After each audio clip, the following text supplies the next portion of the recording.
J'ai beaucoup de livres préférés, surtout après avoir fait une classe préparatoire. Ce que j'aime le plus, c'est les livres de fiction.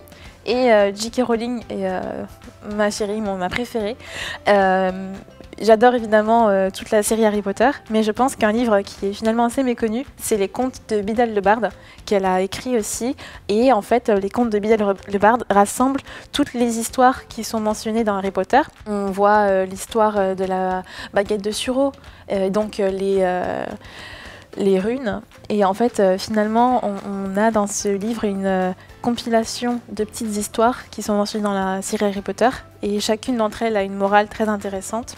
Et c'est vraiment très, très beau comme histoire. Et j'aimerais bien, quand je serai plus grande, raconter ces histoires à mes enfants. Ouais, il y a beaucoup de livres en fait que j'adore.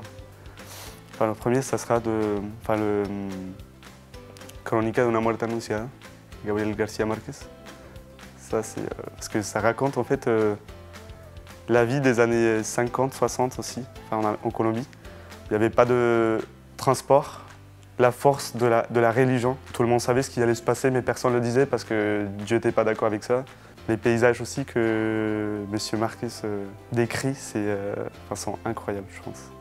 Alors mon livre préféré, c'est Incendie, avec S, de Wajdi Mouawad, qui est un écrivain libanais, et que j'ai découvert en première L, qui est une histoire à couper le souffle, et c'est vraiment, c'est une très très belle histoire.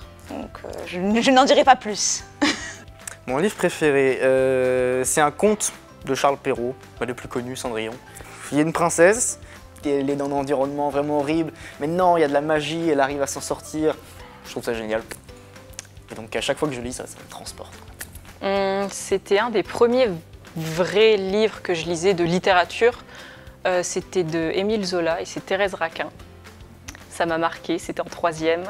C'était l'ambiance un peu malsaine, les relations un peu malsaines entre les personnages et la trame de façon générale qui commence à se noircir petit à petit avec des morts, etc. C'est aussi très psychologique à la fin lorsque Thérèse Raquin commence à s'énerver, à perdre pied, etc. C'était vraiment super intéressant comme livre. Donc tu recommandes? Ouais, je recommande évidemment. Mon livre préféré, c'est un livre de Milan Kundera qui s'appelle L'insoutenable légèreté de l'être. Et encore une fois, c'est très philosophique, c'est vraiment... ce sont des thèmes, surtout il y a quelques années, qui me parlaient beaucoup. Ça se passe avant la chute de l'Empire communiste, en République tchèque. Et c'est une histoire d'amour aussi, l'histoire d'un homme tout au long de sa vie, un artiste. Il y a une dimension politique. Il voit son monde en fait, qui s'effondre autour de lui. Et c'est un livre très très poétique et magnifique. Alors mon livre préféré, je dirais que j'en ai beaucoup, mais on en a offert un là récemment. C'est La fonte des glaces de Joël Baquet. Donc en fait c'est l'histoire d'un vieil homme qui est retraité, qui avant était charcutier mais bon, maintenant il est retraité. Il est veuf aussi et en fait il arrive dans une brocante et il découvre un objet qui est en fait un manchot, enfin un manchot empereur tout simplement, et c'est un réel déclic pour lui.